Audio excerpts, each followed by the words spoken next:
Canada covers just under 10 million square kilometers. Somewhere in that space, between 5 and 600 boulder effigies lie flat on the northern Great Plains. Outlines of animals and people built from stone, most of them never properly studied. 57 medicine wheels have been documented in Alberta alone. Around 200 ancient burial mounds run in a line from southwestern Manitoba down into North Dakota. In one harbor on Vancouver Island, an estimated 200,000 wooden stakes sit buried in the mud. Almost none of these places appear on a tourist map. Some have no road, some are behind barbed wire. Some are older than the pyramids at Giza. These are 15 of them. There is a mound on the Labrador coast, built for one 12-year-old child, 7,700 years ago. There is a 9-acre site in Manitoba that 15 prisoners were flown in by helicopter to fence off. And stay for number 1, a stone wheel that was already 1,000 years old when the first stone went up at Stonehenge, and people are still leaving offerings on it. If you like the places that don't make the guidebooks, subscribing helps more than you'd think. Today, we are counting down 15 ancient structures in Canada that Western archaeology still cannot fully explain. Behind a big box shopping district on the edge of Halifax, there is a trailhead. 10 minutes in, the retail noise thins into mixed Acadian forest, the ground rises into a rocky escarpment, and there is a wall. It runs about 150 meters along the top of the slope. Ironstone slabs stacked up to 2 meters high, no mortar. Further along, the crest sits a 5-sided stone enclosure, its walls a meter high and more than a meter thick. There is also a stone staircase and 3 old ironstone quarries. Nobody knows who built any of it. The walls were noticed in the 1980 seconds when development pushed into the woods around Bayers Lake. They have been protected under Nova Scotia's Special Places Act since 1991. A 1998 field school pulled 118 artifacts from the enclosure entrance, and every one of them had been dropped there within the previous 70 to 90 years. A lichenologist examined the stonework the same year and concluded it had not been disturbed since roughly 1798. In 2016, Halifax Regional Council put up just under $5,500 for a proper study. That study landed on 4 theories and could not choose between them. A house. A livestock pen. An 18th century military work. A 20th century one. Here's the thing. The British kept records of nearly everything they built in and around Halifax.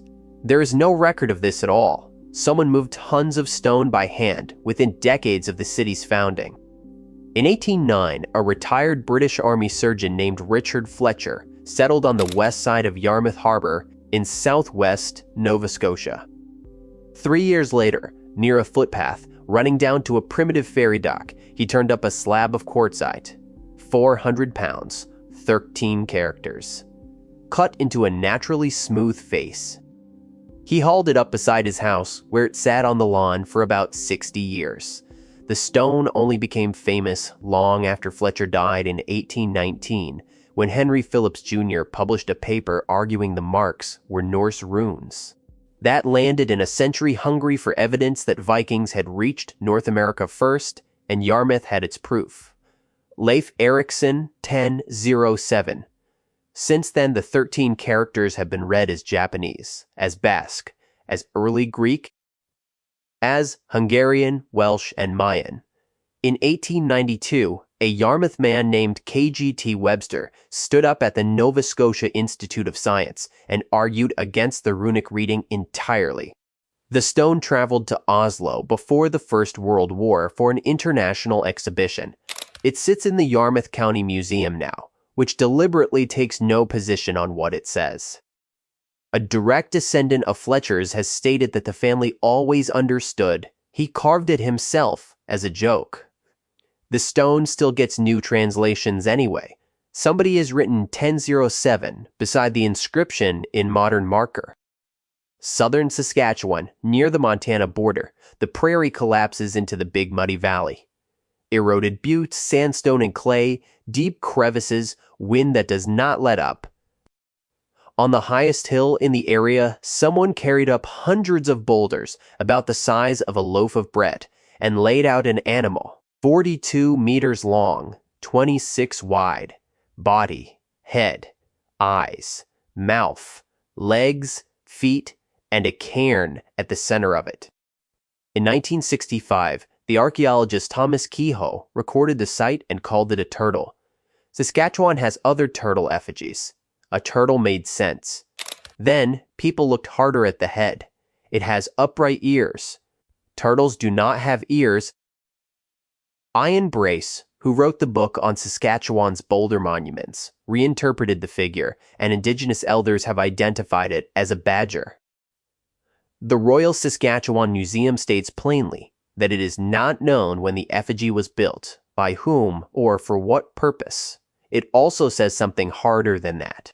The pass system and the residential schools broke the passing down of that knowledge. Some of it may survive in Indigenous communities, some of it may not be meant to be shared at all. So the museum's own page does not give you an answer. It asks you what you think it is. 60 years after a scientist stood on that hill and named the thing, that is still the most honest offer anyone can make. 88.5 kilometers from Kingit on the Fox Peninsula of southwest Baffin Island, there is a rocky point with no road to it. Above the high tide line in two clusters about 450 feet apart stand roughly 100 stone figures. Some are single upright stones, some are complex constructions built up to 7 feet high. All of them are dry stacked, carefully selected stones, holding themselves together on an Arctic coast with nothing binding them. The word is Inuksuk. It translates as likeness of a man. The plural is Inuksut, and they were never decoration. Across the Arctic, they function as an information system written in rock. This way, danger here, meat cached here, caribou run through here, something happened here. The meaning shifts with the form, the placement, and who is reading it, and they tend to be built near good fishing, sealing, or caribou ground. What makes this point extraordinary is density. Canada designated it a National Historic Site on the 23rd of October 1969, and not for a single monument, for the accumulation. Parks Canada notes that the cairns here vary widely in age, style, and size. Stone structures were part of Arctic life long before the Thule migrated east in the late 12th century. So this is not one cruise summer. It is centuries of separate hands working the same bare rock, and all of it is still upright. There is nothing to visit in the ordinary sense. No road, no signs, no infrastructure. Getting there means a boat or a plane out of Kingate and an arrangement with the community. The stones have not needed anything from us for a very long time. In September 1896, Ontario's pioneering provincial archaeologist, David Boyle, stood on a drumlin above Rice Lake, southeast of Peterborough, and looked at a long, winding ridge of earth. Locals had been treating the earthworks on Roach's Point as either an old fort or an ordinary graveyard.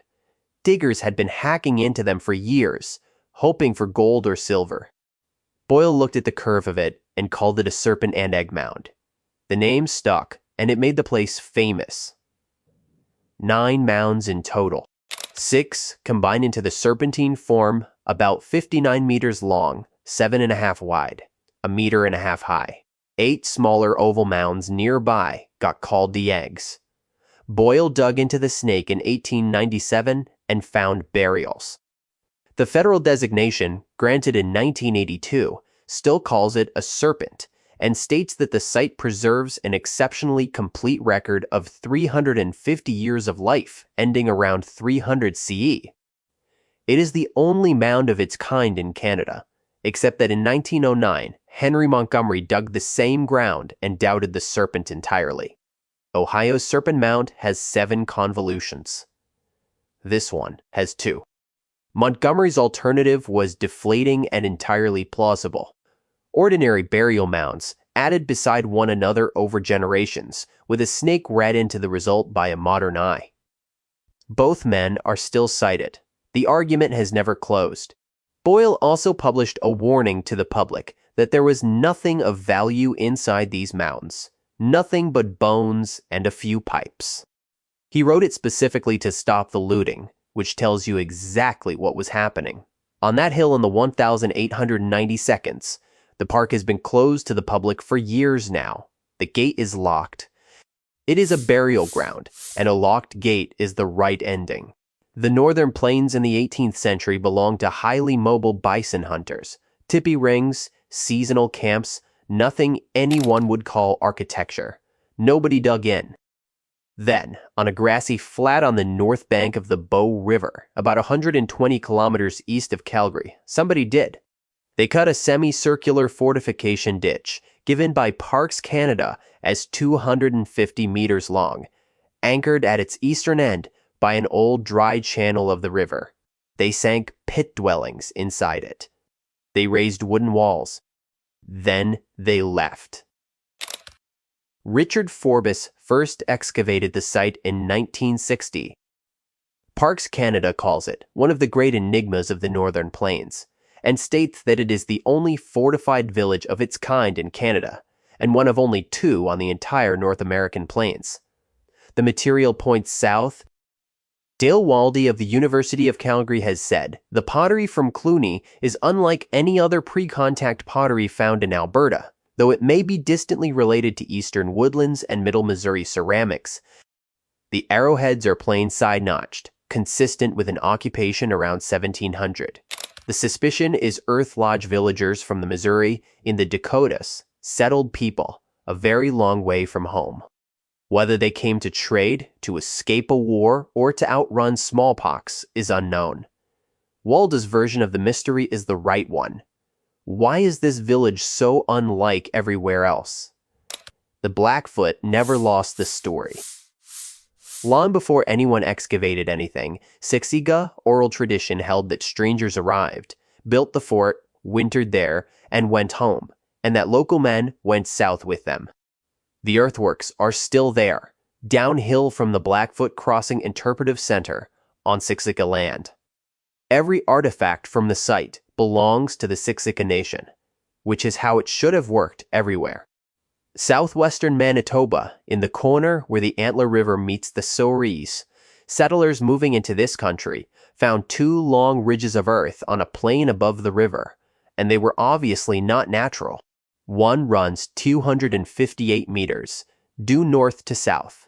The other runs 194 meters, due east to west. Each is capped at both ends by a round mound, like full stops. A third mound sits nearby, conical, about 22 meters across. They are graves, built between roughly 900 and 1400 CE, part of what archaeologists call the Devil's Lake Sarsford Burial Complex. That network of linear and conical mounds runs from southern Saskatchewan and Manitoba down into Montana and the Dakotas.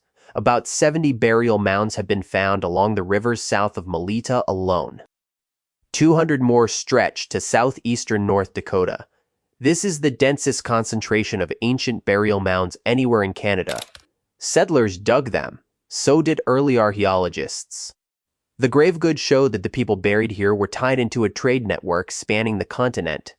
Lee Sims of the Manitoba Museum proposed they were Siouan people burying their winter dead, timed to the spring bison migration. Almost every other mound across this landscape was flattened by the plow. This group survived by accident. It was designated a National Historic Site in 1973.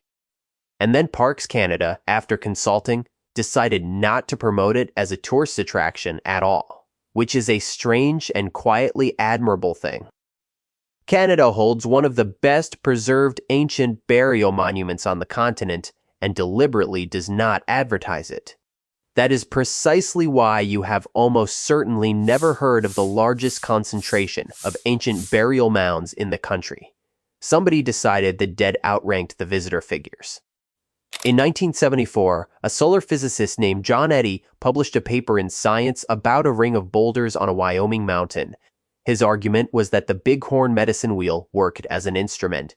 Pairs of cairns on its rim, lined up with the summer solstice and with the first appearances of Aldebaran, Rigel, and Sirius, three of the brightest stars in the sky, each rising roughly a lunar month after the last. The trouble with a single sight is that alignments can be coincidence. 700 kilometers north, on an exposed hilltop in the Moose Mountain uplands of southeastern Saskatchewan, there is another wheel. Central cairn, 5 spokes, an outer ring about 30 feet across. The spokes run well past the ring, and the longest of them measures 123 feet and points at the solstice sunrise. Other cairn alignments point at Aldebaran, Fomal, Haut, Rigel, and Sirius. Different people, different century, substantially the same alignments. Eddie put the odds of that happening by chance at less than 1 in 4,000. Not everyone is convinced. The archaeologist Ian Brace has used this specific wheel against Eddie, pointing out that a 17-foot crest sits between the two ends of it, which makes actually sighting along those lines awkward and impractical. The anthropologist Carl Schlesier has proposed something else again, that Moose Mountain and Bighorn encode star alignments tied to Cheyenne ritual and may have functioned as boundary markers and ceremonial lodges predating the Sundance. All of those readings are still live. One thing about the site is not disputed. In 1895, surveyors recorded the central cairn as roughly 14 feet high. It now stands about 1.5 feet. Whatever those people were pointing at, most of the monument has been carried off in pieces, by hand, within living memory. Twice a day, in Comox Harbor, on the east coast of Vancouver Island, an archaeological site appears and then disappears again. At low tide, the mudflats expose thousands of wooden stake tips, worn flush with the surface, running in long curves and V-shapes out toward the water. The researcher Nancy Green and her team mapped the position of 13,602 of them. Radiocarbon dates on 57 stakes came back between about 1,300 years old and just over 100. Green's conservative estimate for the harbor as a whole is 150 to 200,000 stakes, more than 300 separate fish traps. She knows of nowhere else on the coast that approaches that density. The design is where it turns. The stakes resolve into 2 shapes, which the researchers call winged heart and winged chevron. Removable lattice panels were lashed between the stakes to form fences that walk the fish into an enclosure on the rising tide, and those enclosures are large, roughly 800 square meters, some over 1,000. Herringbones dominate the middens beside the older heart-shaped traps, which is how we know what those were for. Then, the climate turned. The heart traps cluster in a warm, drought-prone stretch of centuries, and as that period ended and herring gave way to salmon, the builders changed the geometry. Chevrons went up over the hearts.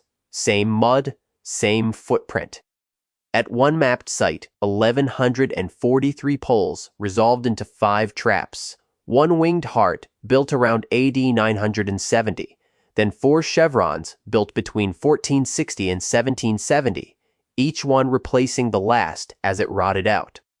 3 centuries of the same families walking out onto the same patch of mud to rebuild the same trap. We are 9 entries in with 6 to go.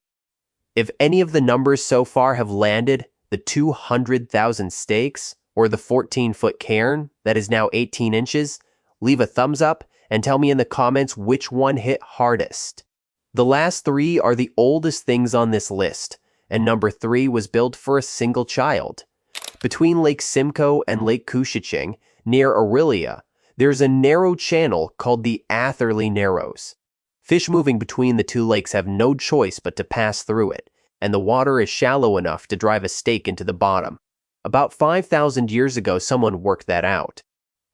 Every spring, families cut stakes from saplings, cedar and maple and birch, 1/2 inch to 3 inches thick, and drove them into the lake bed. Then they wove brush horizontally through the uprights to build a fence under the water, leaving deliberate gaps that funneled fish into a narrow channel where they could be taken with nets and spears. The stakes rotted, new ones went in.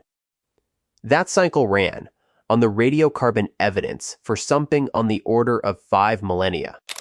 Parks Canada calls this the largest and best preserved wooden fish weir known in eastern North America, in use from about 3,300 BCE until the recent past.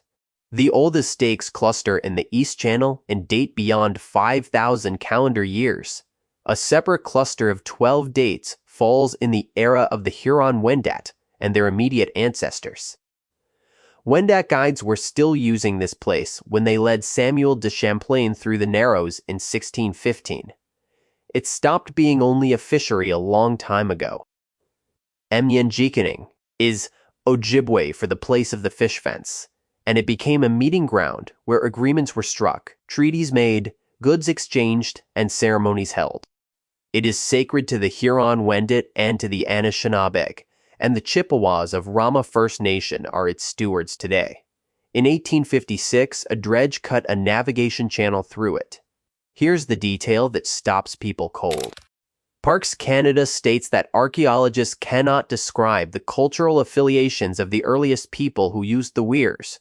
The stakes are older than the cultural record for the region. Somebody stood in that water 50 centuries ago and left nothing behind but the stakes. There is nothing to see. The weirs lie buried under protective silt in the shallows, and the posts visible near the old rail swing bridge are bridge footings. Parks Canada has imposed speed limits and no-wake zones. Boats go over the site all summer. The fish still come through every spring and fall, exactly as they did 5,000 years ago. Highway 11, far northwestern Ontario, about 54 kilometers east of Fort Frances, and close enough to Minnesota to see it. The Rainy River widens and breaks into the long Salt Rapids, and along the north bank the ground rises into wooded terraces and restored tallgrass prairie. Out of those terraces rise mounds up to 40 feet high, 4 stories. Kei na chi wa nung means the place of the long rapids. Parks Canada describes a strip of lowland 500 meters wide, running 3 kilometers along the river, holding 15 burial mounds and the remains of some 30 village sites. The historical center that runs it counts at least 17 mounds along closer to 4 kilometers of shoreline. Either way, it is the largest group of ancient burial mounds in Canada. People have been coming to this stretch of river for more than 8,000 years. The mound building began with the Laurel people, the first pottery-making culture in this part of the world, whose mounds run 18 to 24 meters across and up to 7 meters high along the terrace edges. The Blackduck culture followed and kept building. Construction spans roughly 3000 BCE to 1650 CE. The reason it happened here is trade. The site sits about 65 kilometers from the headwaters of the Mississippi, and it worked as a hinge in a network reaching across the continent. People gathered here to trade, to celebrate, and to bury their dead. What is still not explained is the scale. Why this spot and why mounds this large? In the early 20th century, a missionary named Frederick du Vernet walked the reserve by the river bend and noted almost in passing that the local Ojibwe would not allow the mounds to be opened. They held that line as far as they could. Some were opened anyway, by settlers and by archaeologists, and material taken out in the early 1900 seconds still sits in storage at the Canadian Museum of History in Gatineau. But the site itself is now owned and operated by Rainy River First Nations, with a collection of more than 20,000 objects, guided tours, and elders who run a prescribed prairie burn every spring as part of caring for the ground. The descendants of the people who refused to let those mounds be opened are the ones who walk you through them now. Thomas E. Lee was a real archaeologist with a habit of picking fights he could not win. He had already gone to war over Shigianda on Manitoulin Island. In the mid-1960s, he went north to the Ungava Peninsula in what is now Nunavik and found something that consumed the rest of his career. On the bank of the Arno River, The Pain on older maps, about 25 kilometers upstream from the Inuit village of Kangersuq, there stands a T-shaped stone cairn, 3.3 meters tall, roughly 2 tons. A pointed lintel about 1.5 meters across, with a small capstone on top of it. Lee looked at it and saw Monir. He named it the Hammer of Thor. Nearby on Pamiok Island and along the coast, he found long rectangular stone foundations. Lee built an entire story on them. Stone beacons guiding Norse ships into the Pain estuary, the Sagas' place of fogs. A longhouse where an outlawed Norseman hid, a Norse village upriver. He proposed that a site at Pain Lake might be the earliest European settlement in North America. An American television series put him on air. Farley Mowat met him out on Pamiok in the summer of 1966 and wrote about the Ungava longhouses decades later.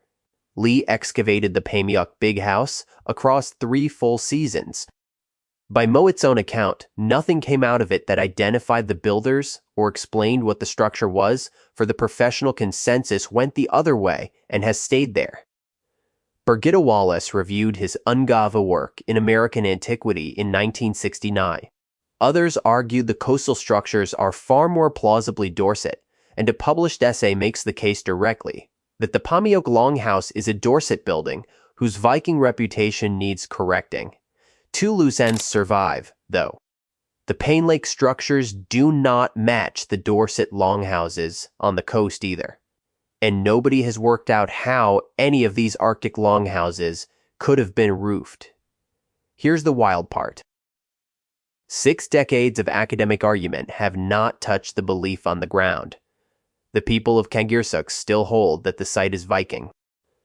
It is a conclusion one man reached in the 1,960 seconds, kept alive by visitors who are never told anything different.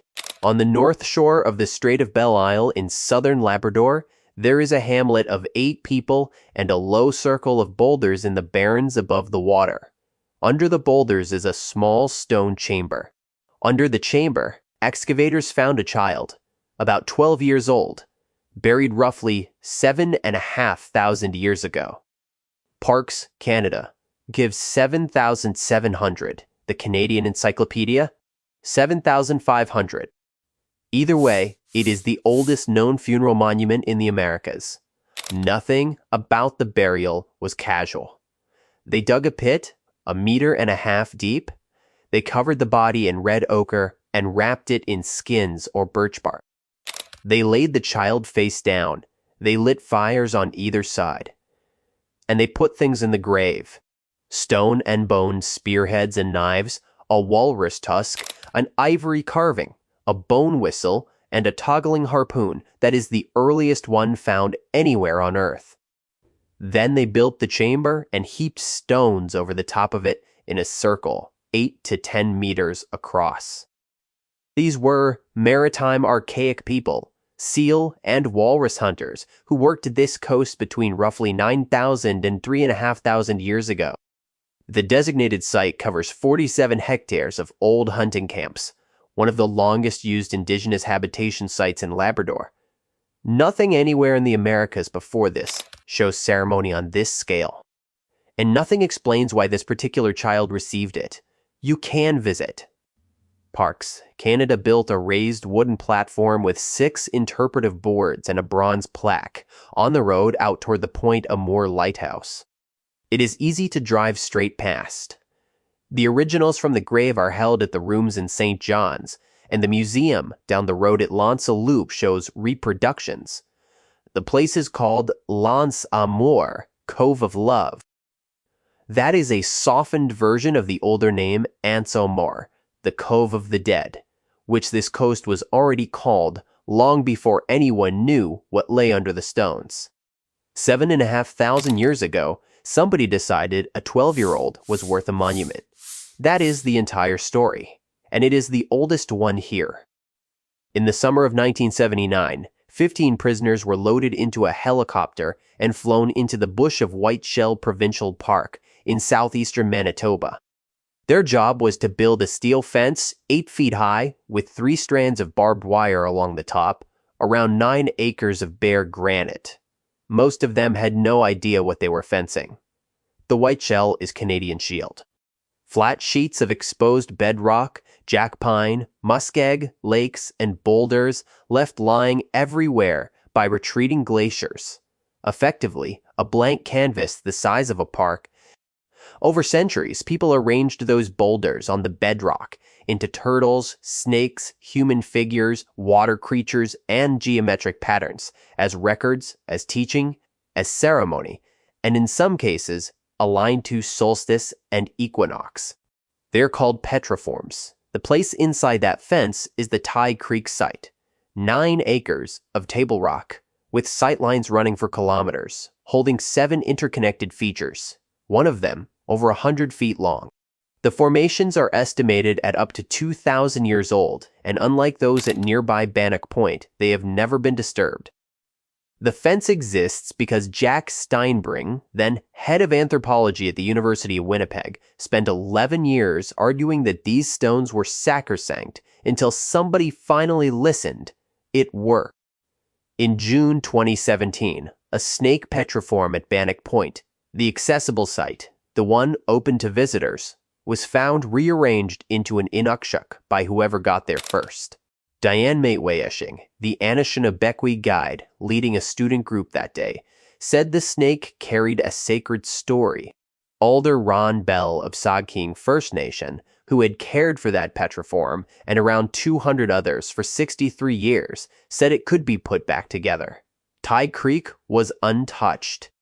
Tye Creek is behind barbed wire and 6 kilometers of muskeg. Maitwayeshing has compared these stones to Stonehenge and to the pyramids. 15 men were flown into the middle of nowhere to protect what looked to them like nothing at all. Do not go looking for it. The fence is the whole point. The last stretch of road is a dirt track, and it is only passable when dry. You come up out of the Bow River Valley onto a high, grassy hill, 918 meters up, and the ground flattens out and there is nothing to break the wind. It comes across the short grass without pause, and it does not stop, and there is no other sound at all. No traffic, no machinery. Below and around you is one of the last big, unbroken prairie views left in Alberta. Then you see the stones. A round cairn, 9 meters across, a ring of cobbles 27 meters wide around it, and 28 lines of stone running from the cairn out to the ring like spokes on a wheel. The Blackfoot name is Omakaya-Kotup, Old Big Arrangement. In Siksika Nation, elders call it Omak, Old Big, Can. Archaeologists dated the first stones by working through the layers of artifact types embedded in the cairn, and the figure they arrive at is around 5,200 years. Other sources are more conservative. 4,500, 4,000, radiocarbon, on bone from the bottom of the cairn corroborated the deep end of the range. Take whichever number you like. This hilltop was in use before the pyramids at Giza and before the first stone went up at Stonehenge. The 1977 excavation of the southern half of the cairn is the part that changes how you see it. Archaeologists recovered more than 17,000 artifacts and found that the cairn had never been built as a single event at all. It went up in accretional domes, layer on layer on layer, deposited by generation after generation across millennia. The heaviest ceremonial use runs from about 3,200 to 2,500 BCE and continues steadily to roughly 1000 BCE. Then it drops away. 1. Around 200 CE, it picks up again and carries on to European contact. It never fully stopped. Of 67 known medicine wheels, only 3 share this structure. This one, a site in South Dakota, and Bighorn in Wyoming. Alberta holds 57 documented medicine wheels, more than anywhere else on the continent. This is the largest and the oldest known, and it is not a ruin. There is a fence around the central cairn now, and centuries of disturbance have taken a real toll. One retired chemistry professor spent decades arguing The site is a precise calendar and feuding with archaeologists who had written it off as too vandalized to study. But people still walk up that hill. Offerings are still left on the stones: sweetgrass, sage, willow, cloth, tobacco. Aniscum stones, buffalo calling stones from Blackfoot tradition, have been found here, which is what separates Omak from everything else on this list. 14 of these places are things people left behind. This one, nobody left. Siksika elders speak about it the way you speak about family. Not a site, a relative. Somebody carried the first stone up that hill 5,000 years ago. And somebody carried tobacco up it this year. And the wind has not stopped once in between. Between 500 and 600 boulder effigies lie out on the northern Great Plains, and most of them have never been properly studied. My own favorite here is Mjikening, because there is nothing whatsoever to look at, and the story is still enormous. Which one surprised you, and which structure did I leave out? Tell me in the comments, and subscribe if you want more of these.